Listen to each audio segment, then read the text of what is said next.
friends, Miss Hewitt here today, and today we're going to be traveling to China on this piece of paper using another one of our multiplication around the world, or around the world multiplication problems. So like I said, today we're going to be going to China, and just like our other videos, we're going to follow the same type of formatting. I'm going to read the problem to you, we're going to discuss the problem, and then I'm going to read it to you one more time. After I've read it to you a second time, if you feel like you can solve the problem on your own, kudos to you, and I want you to go ahead and pause the video. Once you have paused the video, I want you to work out the problem, whether that be using the standard algorithm or the area model or drawing a picture maybe. However it may be, I want you to solve the problem, and then once you're done solving, I want you to come back to the video, press play, and then work the problem out with me, or watch me work the problem out and check your answer.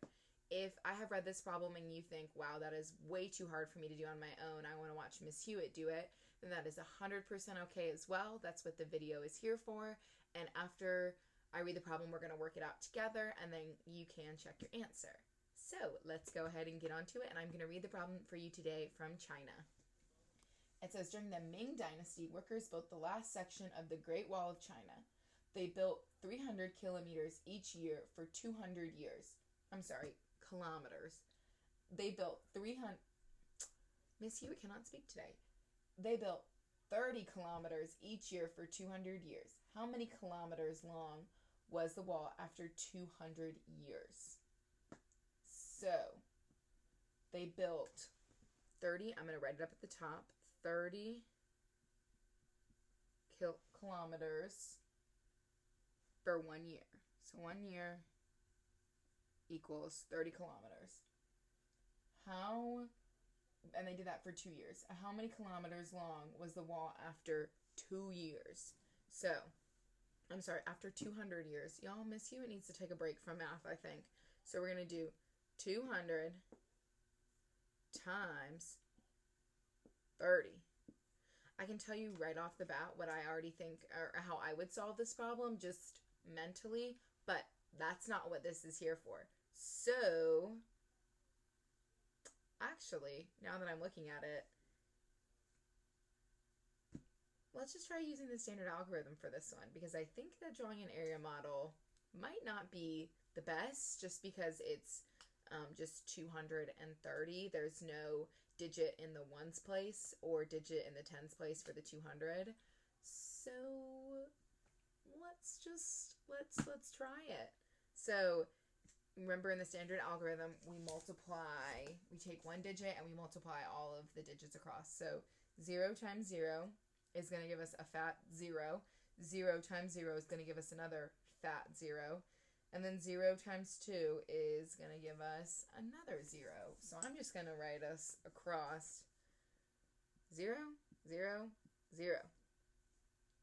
There we go. And now I'm going to look at the 30.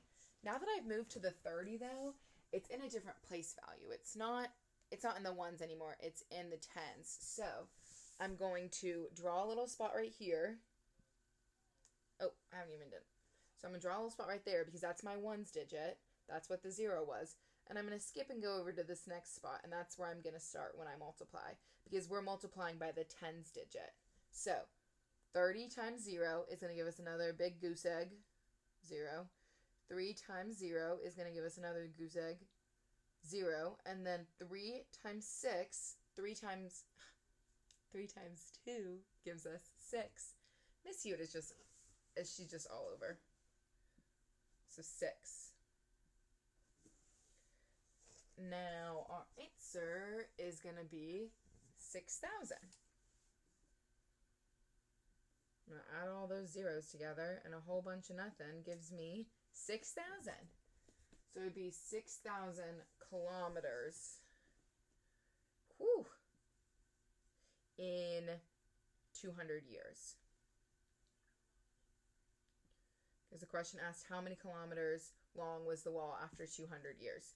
So I said that I did standard algorithm for this one just because it was going to be easier. It's an easier problem because of there being zeros in a majority of the place values.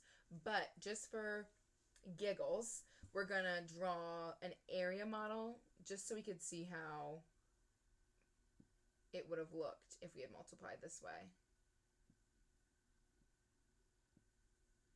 So I'm going to draw my 200 plus 0 plus 0 because there was no other digits in the 200. It was just 200.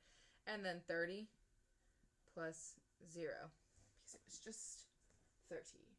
So that's what it's going to look like.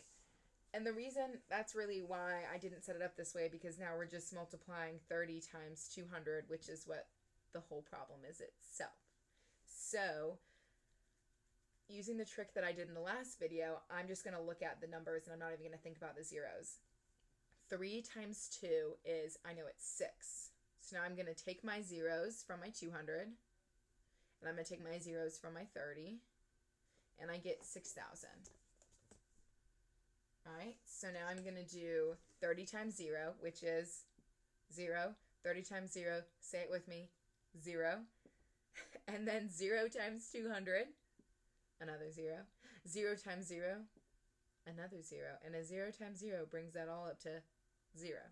So then my only number that I have is 6,000. And that's what I'm left with my answer, 6,000. So our answer to the problem would be 6,000 kilometers long after 200 years. Thanks, guys, for joining me for this video of us traveling to China and around the world multiplication. Our next video is going to be traveling to Australia, home of the kangaroos. So join me for my next video. Thanks, guys. Bye-bye.